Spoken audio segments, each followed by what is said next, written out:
Hello students, good morning. आज discuss करेंगे methods of investigation, अनुसंधान की विधियां। अनुसंधान की दो विधियां हैं। पहला संगणना विधि, सेंसस मेथड, और दूसरा निदर्शन विधि, सैंपलिंग मेथड। तो किसी भी इन्वेस्टिगेशन ये दो विधियों के माध्यम से किया जाता है। तो पहला हेडिंग डालिएगा संगणना विधि, सेंसस मेथड। इसमें लिखिएगा संगणना विधि के अंतर्गत समस्या से संबंधित समग्र की प्रत्येक इकाई का गहन अध्ययन किया जाता है। इसलिए इस प्रणाली में समस्त क्षेत्र या समग्र का अध्ययन करके निष्कर्ष निकाला जाता है। उदाहरण के लिए, यदि किसी फर्म के 250 श्रमिकों में से प्रत्येक श्रमिक के मासिक व्यय के बारे में आंकड़े एकत्र किए जाएं, तो यह संगणना का अनुसंधान कहलाएगा। ठीक दूसरा उदाहरण, जनगणना, राष्ट्रीय आय, उत्पादन, आयात निर्यात आदि की गणना के लिए संगणना प्रणाली का ही प्रयोग किया जाता है।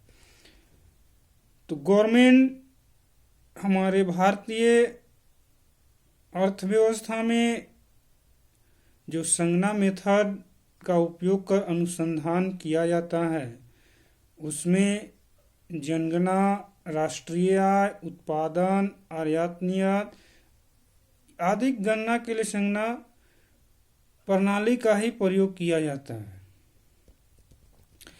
अब इसकी सुटेबिलिटी क्या है, उपयुक्त क्या है?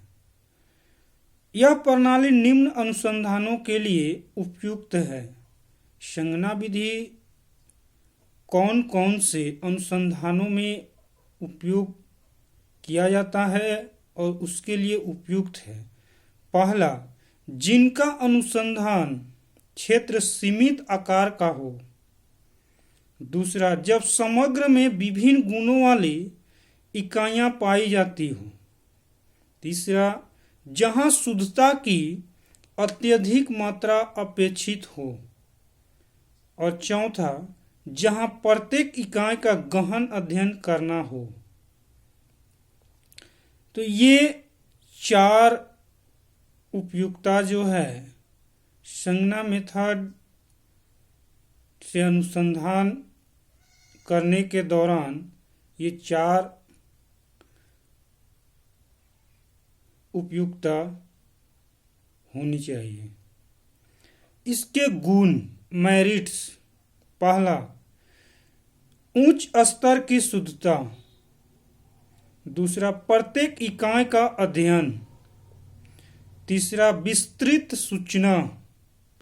चौथा, इकाइयों की भिन्नता में उपयुक्त होना।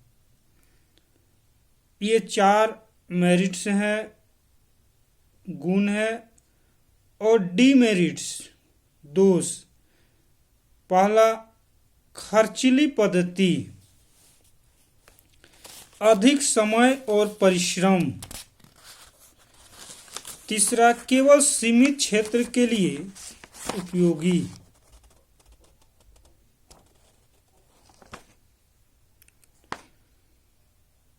तो ये तीन डिमेरिट्स है।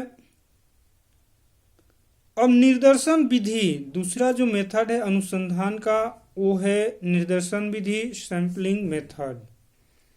इसमें लिखिएगा, इस अनुसंधान विधि में समग्र की समस्त इकाइयों का अध्ययन नहीं किया जाता है।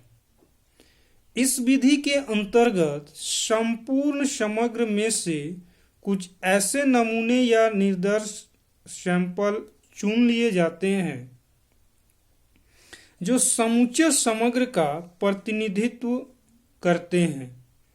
इन चुने निर्देशों का अध्ययन करके ही समग्र के लिए निष्कर्ष निकाला जाता है। उदाहरण के लिए निर्दर्शन के कुछ प्रमुख उदाहरण निम्नलिखित हैं। पहला, हम अनाज की किस्म की जानकारी के लिए एक मुट्ठी भर नमूना देख लेते हैं। दूसरा, मलेरिया, टाइफाइड इत्यादि बीमारियों की जांच के लिए किसी व्यक्ति के एक बूंद रक्त का परीक्षण करके निष्कर्ष निकालते हैं। सुटेबिलिटी, इस उपयुक्तता, निम्न परिस्थितियों में निर्दर्शन प्रणाली का प्रयोग उपयुक्त होता है। पहला, जब अनुसंधान का क्षेत्र विस्तृत हो। दूसरा, जहां बहुत उच्च स्तर की शुद्धता प्राप्त करना आवश्यक न हो। तीसरा, जहां गहन एवं अति सूक्ष्म अध्ययन की आवश्यकता न हो। जहां व्यापक दृष्टि से नियमों का प्रतिपादन करना हो। मेरिट्स, इसके गुण। पहला,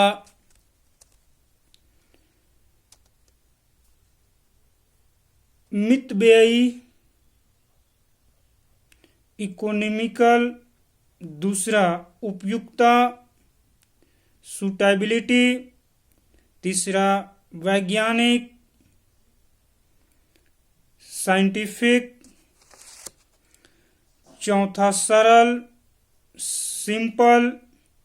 पांचवा, शीघ्र निष्कर्ष, रिलेबल। अब इसके डीमेरिट्स, इसके दोष।